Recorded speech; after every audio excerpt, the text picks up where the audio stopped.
been freezing cold up here. Very difficult to get up in the morning to get to the gym, but it is what it is, right? I mean, we're in the Northeast. It's chilly out. Winter's here. So most of the time, the winter season brings around holidays and eating and all these other crazy things.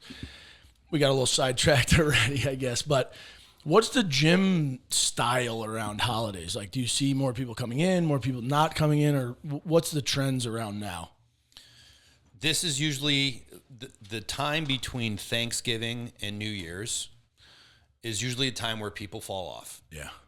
These are not the times where people are like, I got to get into the gym or even get back to the gym. They're like, I have so much shit on my plate that it's the easy thing to kind of just put aside for a minute. It's also the time, coincidentally, where most people gain weight. Yep. Something like 80% of an annual weight gain happens between Thanksgiving and New Year's. And it's the idea that, January 1, new year, new me, I will start something, I will commit to that thing. So, and I'm not against it. Listen, whatever gets you going, but there's no magic in January 1 being the start date, as long as you can commit to it. Yeah. Right. But I also think, like, do you really have to then make the concession that the next 6 weeks should be a waste? Right. And put you in a deeper hole? Like, it shouldn't justify you getting worse. It should just be like, hey, I have to identify when I can actually commit to getting better. Right. But that doesn't mean you have to get worse in the interim. Do you think you get worse during the holidays? No. I mean, part of it is like, listen, I still want to enjoy holidays and food and family, and like, your schedule gets displaced a little bit, but I take it in stride knowing that the other 11 and a half months of the year I'm pretty good. Well, that was my point, right? Like, I set you up for that answer because I knew exactly what you were going to say. You fucking eat whatever you want. You do what you want in the holiday because you enjoy it. Mm-hmm. But you've been in such perfect, detailed control. I mean, how many years do you have running on MyFitnessPal? Like 10 or something crazy? Yeah, roughly. Like calories to a T. People, that's years, right? He's not like 10-day streak. This is years of calorie counting. So my point in that statement is, like, when Mike Ranfone walks into a holiday party and you see him eating cheesecake and eating a piece of chicken bone or whatever the hell he's eating, right? Appreciate the fact that the other, like you said, 11 and a half months of that year and the other preceding 20 decade were so on point that, you know what, it just doesn't matter. Well, you've outworked nutrition over a time period where it then makes sense. You cannot day-to-day it, but if you 10-year it, you could have a day off here and there. And I think that's a really big thing. What do you think people get complacent with the most around the holidays? Is it liquor? Is it cheesecake? Is it, like, I don't know. What do you think tricks them the most into thinking, well, I could just binge and not care? Well, part of it, like I alluded to earlier, is like, hey, well, when January 1 comes around, I'm going to get back and I'm going to start doing the good things and I'm going to do the right things. The other thing I think is really important is how much environment influences people's decisions. Yeah. So typically during the holidays, like, maybe you're spending more time with people at work and not work scenarios, or you're seeing friends and family at parties. And those environments are more conducive to deviations or things that just aren't in part of your normal routine. Right. But then they bleed into your normal routine. So if you go out, on a Friday night and a Saturday night to holiday parties, now maybe whether or not you're drinking alcohol, that's a thing. If you're not usually drinking alcohol, but that's affecting your sleep, right? Maybe you're not getting up as early. Maybe you're not eating as well throughout. So those little pieces of different habits and different environments start to add up over that 6-week stretch.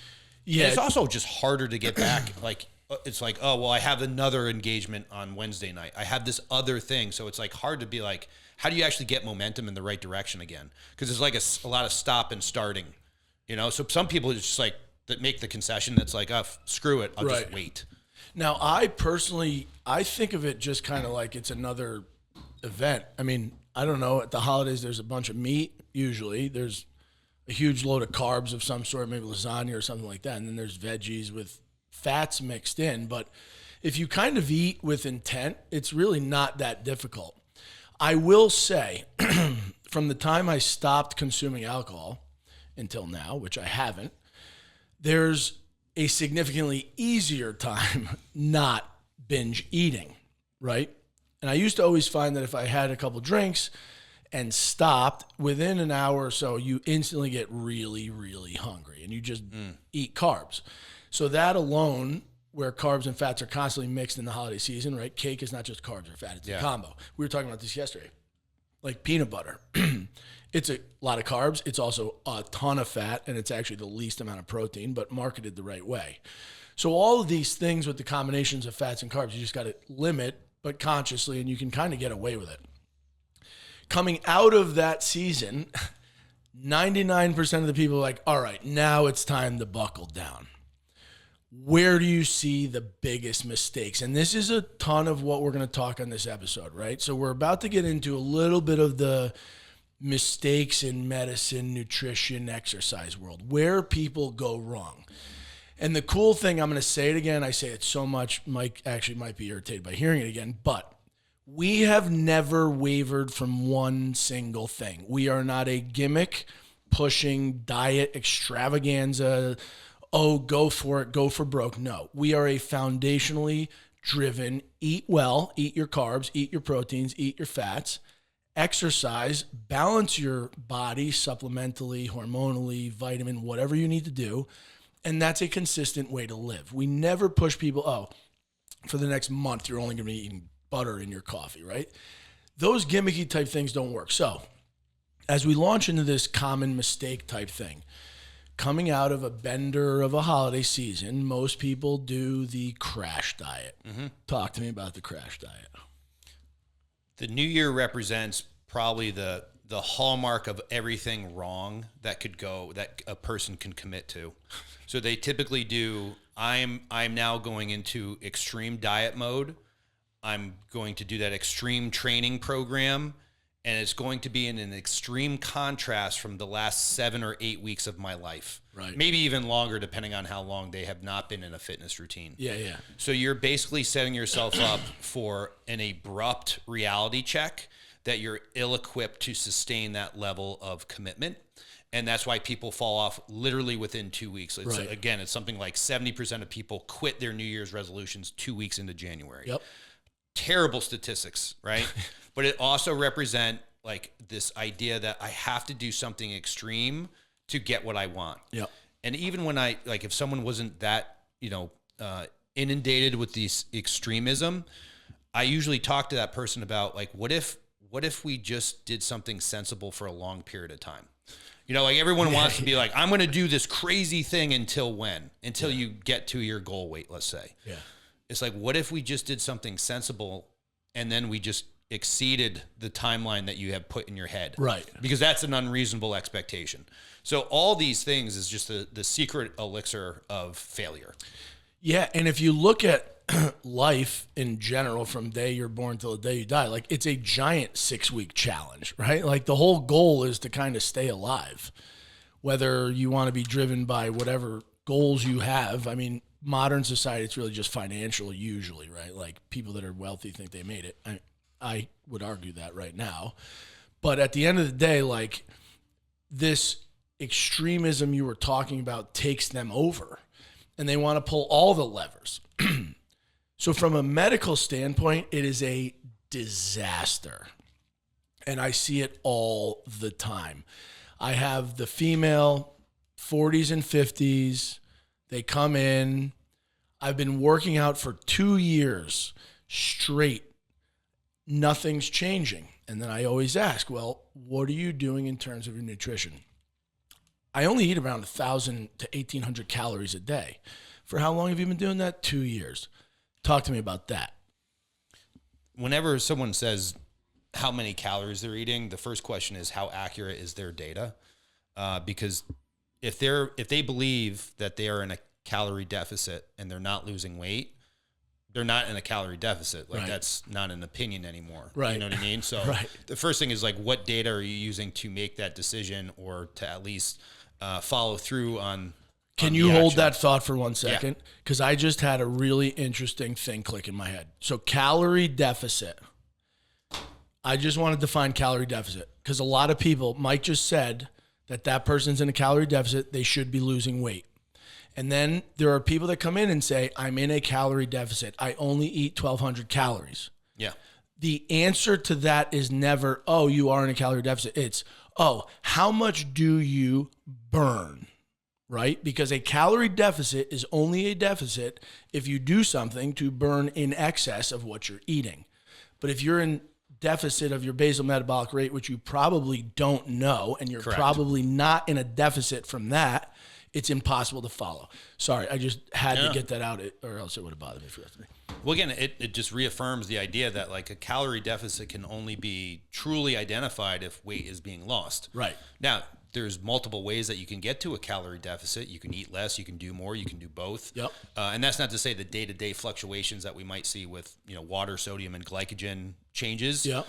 Like we're talking about a calorie deficit that produces loss of body tissue. Yep. Whether it be fat mass or muscle mass, whatever. But that's the only real way that we know that you're in a calorie deficit. So if you tell me that you've been eating 1,200 calories for 2 years and you haven't lost a pound, then 1,200 calories is either you're not actually eating 1,200 calories or 1,200 calories does not represent as little as you think to incur future weight loss. Right. That's it. That's it. Not my opinion. Yeah. So, and that's where like maybe people's the ability to accurately and precisely measure how many calories really does matter, because they forget the glass of wine and they forget the chicken tenders that they ate off their kid's plate, and they don't account for those things. Or the one pretzel, and then it's like, well, one more, and then it's two more. So and then it's like, okay, so if you are actually at a 1,200 calorie amount, it's not enough to, now again, I'm not saying you have to eat less, but are there other things, other levers that we can pull so that 1,200 calories actually represents a caloric deficit for you? And how about this? If I said to you, Mike, and you're very good at this, don't answer it, but if I said to you, what are the breakdown of your protein, carbs, and fats at 1,200 calories, you could probably tell me, right? I can guess. Marcus, I got a question for you. You're relatively not into the macro counting world. You don't do it every day, right? You don't count. No, definitely not. If I asked you to tell me right now what would make up a day's worth of 1,200 calories, what would you tell me? So tell me what you'd eat in a day to make your diet 1,200 calories. As far as protein, carbs, and fats? Yeah, like right now, if you left this room and I said, go get a 1,200 calorie meal, what would you do? Without like looking on a sign at McDonald's that said 1,200 calories. Okay. It probably 1,200 calories. I would guess maybe like 2 to 3 cheeseburgers. It could be maybe that. I think that might be it right there. Like 3 cheeseburgers could be like 1,200 calories. This is so good. Couldn't be better. Yeah. So, example. How old are you? 24. He's 24. He's in great shape. And I'm not just floating his boat. He's ripped up, strong, muscular. He clearly, somebody in the world sees him walk down the street and is like, oh, he knows what he's doing when he's eating. He clearly has no idea. Yeah. Right? He just said 3 cheeseburgers. Random food group with no association to protein, carb, fat on an independent variable basis. No relativity to what's on the cheeseburger, the fat content. Is it 85%? Is it 90%? Is it 98%? Is it bread that is made from rice flour? Is it regular bread, right? Is there mayo? Is there lettuce? Is there tomatoes?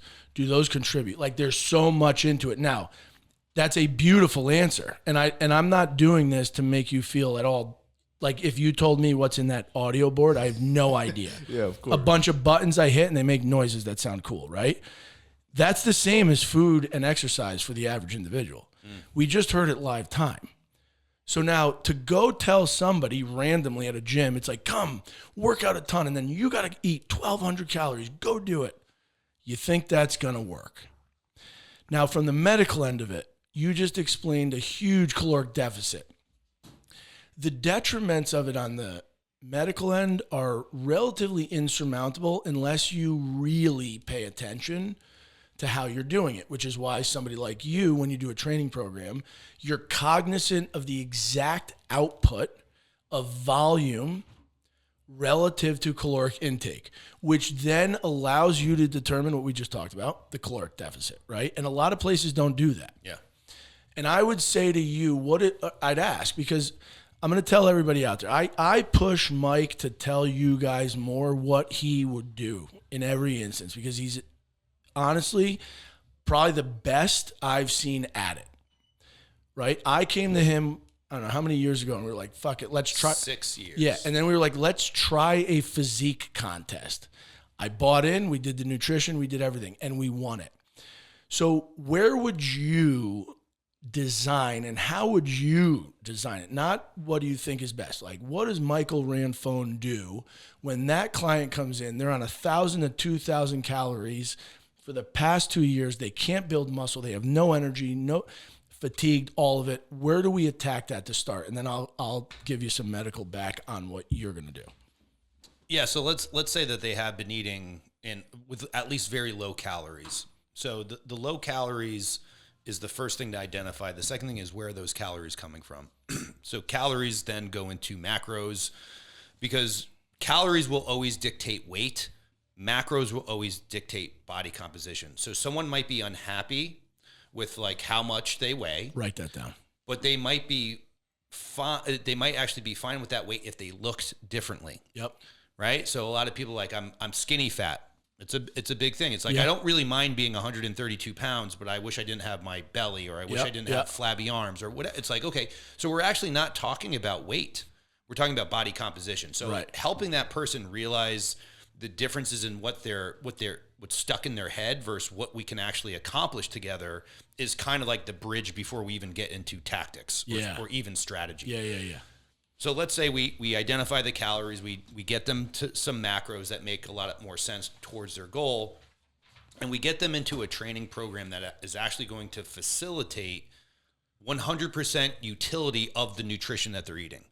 Again, this is why like you see a lot of these commercial models, they have cookie cutter workouts, they have cookie cutter nutrition plans, they have cookie cutter accountability. Yep.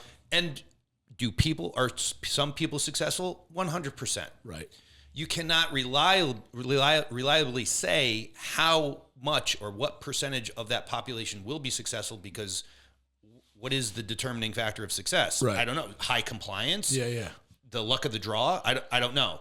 So this is if we can customize all these different features so they do get a synergistic response to the things that we're accounting for, we do get these benefits that happen relatively quickly. Yeah. Awesome. And I think what's interesting to me about the exercise world is they're kind of just coming up into like fruition of now becoming main stage of healthcare, right?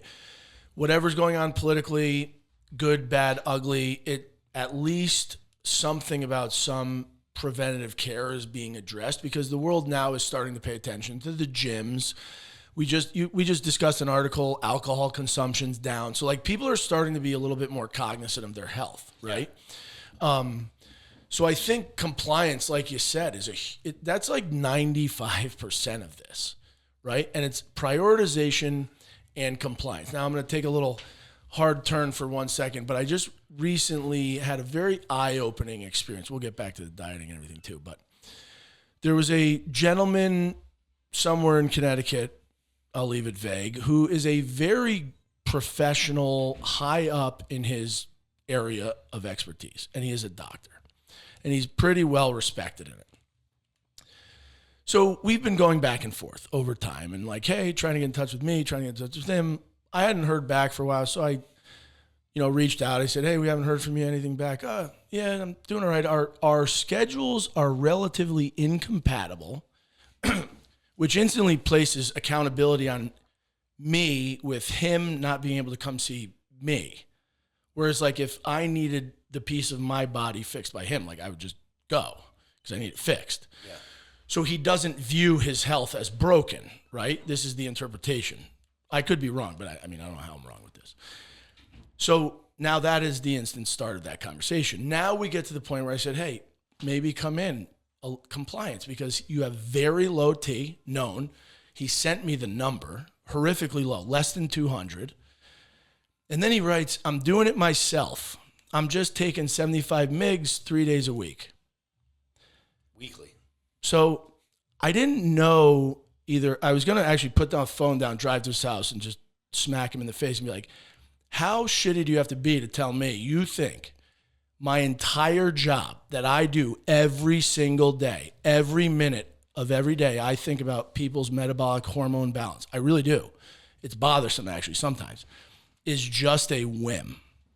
And it's mind-blowing because that is a paternalistic figure in a healthcare system who clearly doesn't make time for his own health. He's been DIY. So when he says to me in a text, oh, I'll do it myself, buddy, go stand in the mirror with your clothes off and ask yourself how you've been doing. Pretty good? Pretty good, right? So keep DIYing it. And then the third part, not making time. If I'm a patient of his, I would give him zero credit for his influence on my healthcare. Zero. Fix it and I'll leave. Why? Because that's a terrible example. But that's what we're dealing with in the healthcare system, right?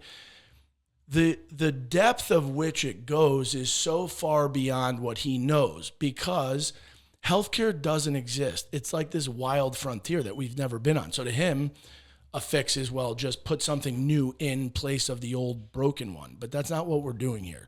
We're actually establishing healthcare. And the healthcare end of it, I parlay that into back to the crash dieting, is if you are on a crash diet, if somebody does tell you something really extreme to do, be a little weary of it, right? Because then that brings us into the next conversation, the Ozempics and the GLP-1s of the world, right? Because if you call a company and get online GLP-1 sent to you and you sit on the couch all day and you don't move, you will lose weight. And you are the exact reason that then the GLP-1s will go straight into the opioid category. Abused medications, lawsuits, mismanagement by doctors, and now they look bad. It's about to happen, right? Because you can go get a GLP-1 on every corner. So from a training perspective and from a medicine perspective, weight loss is a big deal. Caloric intake is a big deal. The GLP-1s are a big deal.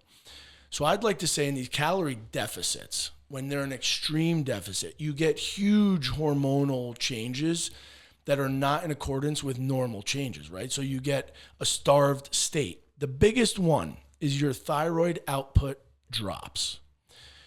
What ends up happening, which is part of the conversation I wanted to have with the gentleman who was texting me, is if your thyroid and your T3 is not closely monitored, your 5-alpha reductase enzyme is not going to be well known in terms of what it's doing for your testosterone to dihydrotestosterone. And all aromatization of testosterone to estrogen then becomes completely skewed, right? Because you have no clue what is actually influencing the enzymes that convert those. But we have isolated this testosterone thing as a total. We've just thrown it in the water and been like, hey, add testosterone and we'll help you. It's kind of like the GLP-1, but those two need to be closely monitored, especially in a caloric deficit. Do you have any influence in terms of what you think and what you've been seeing now with exercise and the GLP-1s? And then I want to really talk about things because there are people that are like, I don't want to do a GLP-1. And that's wonderful. I completely respect that. So I'd like to get into kind of natural ways to help with appetite suppression as well. So any way to let us anecdotally, have you seen a lot of good results with GLP-1 use and kind of dieting in the right way? First of all, I'll just say, I think the GLP-1 is a fantastic intervention if done correctly. You could look at any pharmaceutical intervention and see the downside, and that's because it's not really being utilized with a full spectrum of care. Again, something that we take a lot of pride in is like we try to make sure that all the boxes are checked off to make sure that it is not only the most appropriate thing that we can do, but how to support that journey using something like that, whether that is a GLP-1, testosterone, or any of the other compounds that we can leverage. In the case of the GLP-1, and I'll use the exact contrast, there is a commercial gym that is a boot camp style, high intensity, lots of volume, lots of sweat till you drop kind of methodology. And now they have a partnership with a company that can get you GLP-1s, which couldn't be a worse mixture of pharmaceutical grade intervention and training and nutrition. Crush your women. Like everything you just talked about, like you couldn't ask for a bigger crash and burn scenario than putting high intensity exercise with a GLP-1 and a very low calorie state. RTS Health 109 Sanford Street. Yeah. So if you think about what a GLP-1 does, which also proves the point that calories in and calories out matter, that if you just ate less, you typically have reductions in body weight, which is fine, but that does not talk about the body composition. So when they were doing the initial GLP-1 studies, they kept on saying, oh, a lot of the weight that's being lost is muscle, which is not good long-term. Right. Well, that's because no one was doing resistance training. Yeah. Okay, so if we do that and we give them an adequate supply of protein to at least insulate muscle loss, that's better.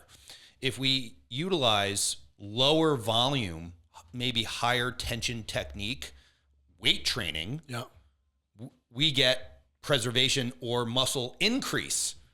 You know what I mean? So if you start to look at like what any diet, extreme diet, loss of calories, loss of body weight, loss of muscle mass actually occurs outside of GLP-1, it still can be used in a GLP-1 scenario. Yeah. So the loss of calories, the reduction in calories, meaning a loss in weight and keeping muscle mass up, the same rules apply.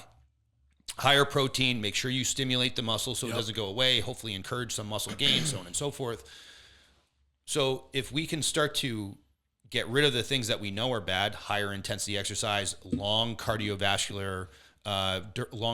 cardiovascular endeavors, and stick with just strength training and some moderate to low intensity cardiovascular, keep your protein high, make sure your micronutrient profile is preserved, everything works fantastically. So Michael is not making that up. I have data on every single patient we have on a GLP-1. Every single one has lost body fat mass and gained lean muscle. Every single one. Not one has done the opposite. Not a single one. All muscle mass gain. Now, the most important part to me is also the fact that me and you exist in the same arena. Why?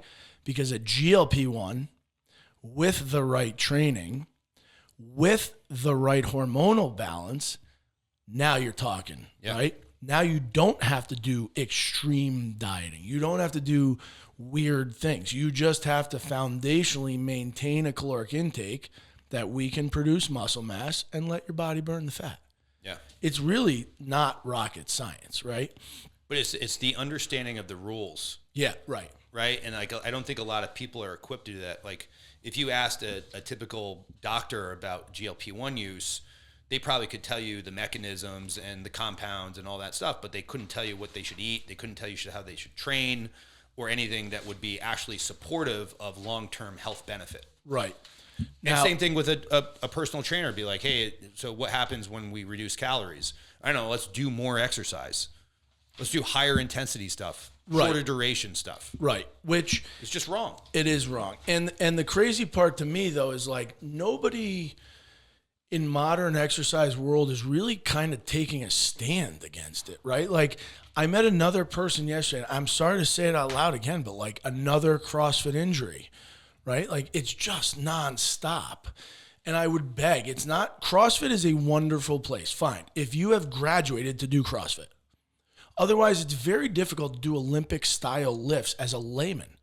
It's an Olympic lift. We talk about it all the time. It's named an Olympic lift.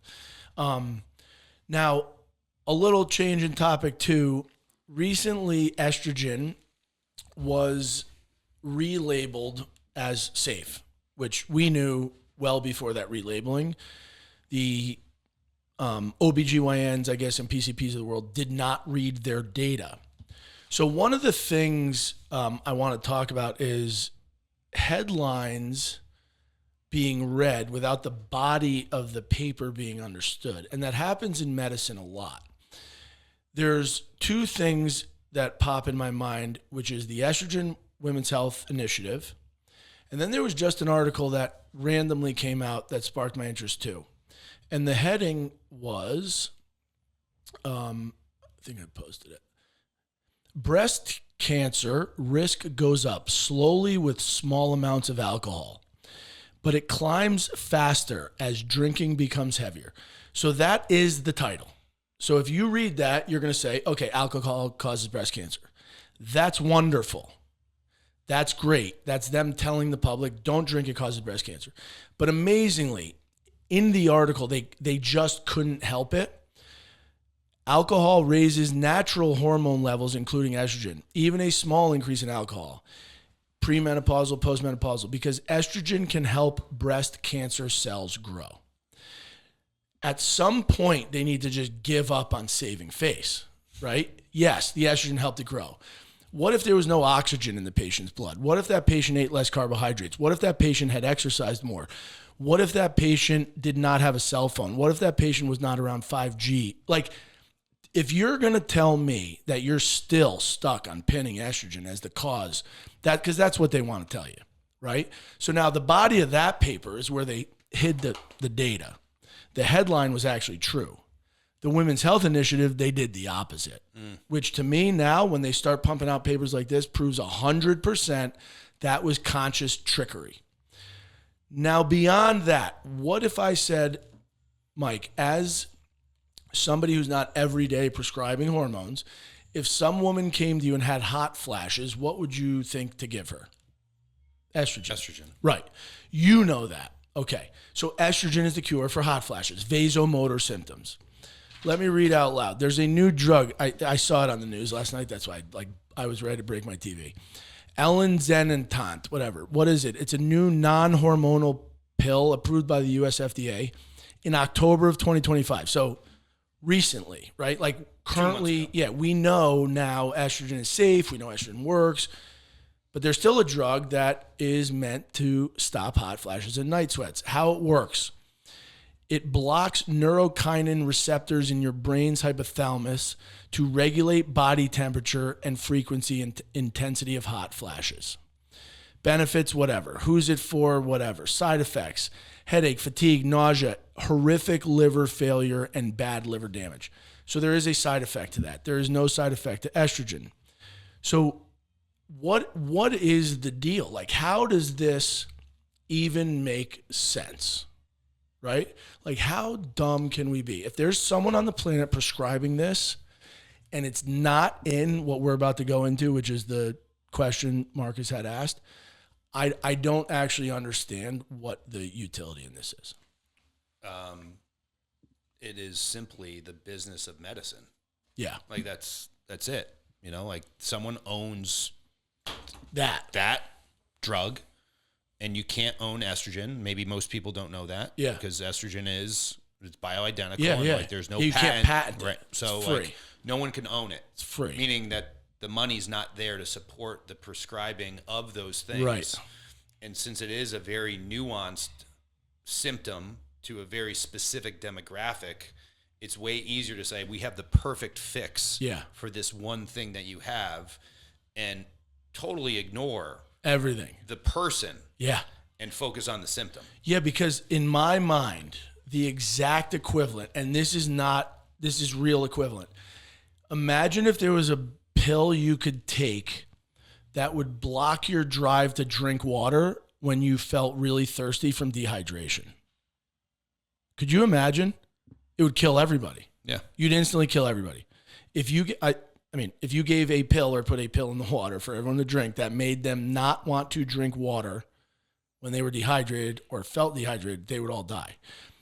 Estrogen, not being in a woman's body, postmenopausal, has proven to increase their likelihood of death.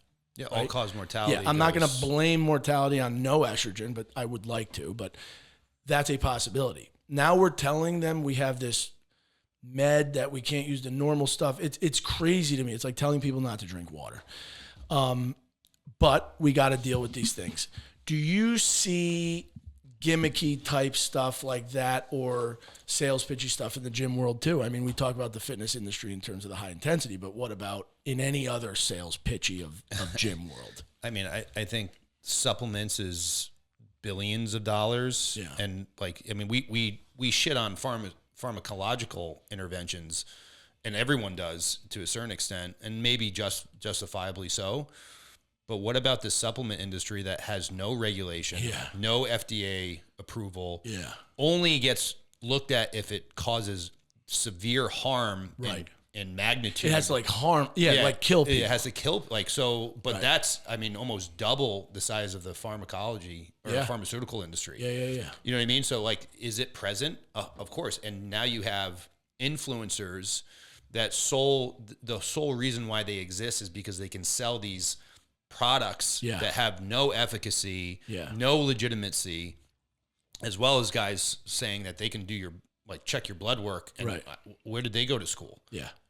I mean, granted, you can learn anything you No, want, but like, you're right. What Yeah. are we talking about? These are totally unregulated fields that have just as much financial reasoning, which means it's probably not client first or client centric. But it never really is, and it's all about the dollar.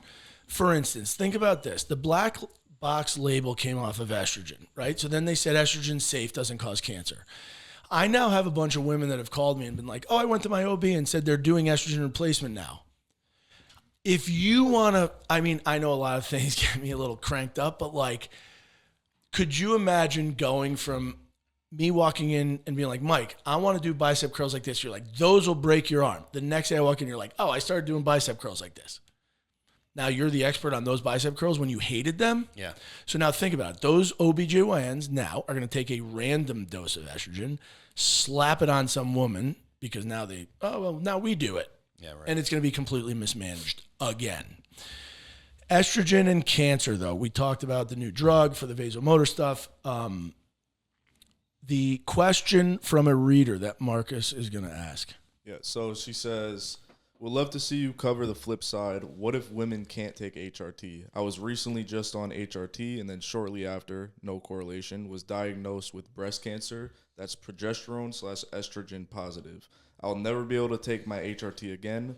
Thoughts for that as a topic. And thanks for all you do for women's health. So I think that's a very valid point, and there's multiple schools of thought. One is, depending on the stage, lymph node involvement, metastases, whatever might be involved in terms of distant mutation of this disease somewhere else in the body, will affect potentially what we do hormonally. Meaning, a primary source of cancer in a known spot, independent of its size, if it has not spread, is manageable, right? If it has spread or shown sign of nodal disease or some extra tissue expansion beyond that anatomic plane, then we have to be a little bit more concerned with what she's talking about. Now, there are still camps out there that will say you can use hormone replacement in an ER/PR positive breast cancer relative to the stage. So if it has not metastasized, you can still use it. The safe bet between the consumer, which is the female with the cancer, and the provider, whomever that might be, myself or anybody else, has to be, are they going to be on a heavy estrogen blockade? Fine. If they are going to do that, they're going to go straight into a menopausal-like state. We need to manage that potentially with pharmaceuticals, whatever we need to do. But then when you get to that 3 to 5 year gap or before, the conversation can happen right out of the gate, but the safest is you get to that 3 year gap, you then have the conversation about recurrence rates, potential for recurrence locally, right, or distal. That discussion is had, and then you make the decision. But the problem is we now are willing to die for our disease, right? Meaning, you have a breast cancer, it might kill you. We take it out. And then our treatment strips you of everything in your body that gives you life. You live the rest of your life with a quality that I don't know what that means. That's up to them. I would like to retrain a woman's brain. And I'd like them to realize you are allowed to feel the best you want to feel. The risk factors associated with hormone replacement become variable on a dependent basis of the risk factors of this disease that might recur. So risk factors don't mean anything if you're using them to mitigate other risk factors of the disease, right? So the risk of potential cancer coming back in that female might be worth the risk of, well, for the next 20 years of my life, I'm never going to want to have sex. I don't care if I even talk to people. I have no enjoyment in my day-to-day life. I'm gaining weight uncontrollably. I have no energy to go to the gym. Lots of different things. And when I mean that, I mean that. That's a real thing. Go talk to a woman who's been post-surgical, estrogen blockade. They feel terrible. Or any woman who's had a hysterectomy that they didn't put on hormone replacement because they don't. They just tell you, oh, it's going to be fine. Ask them what that feels like. It's horrific.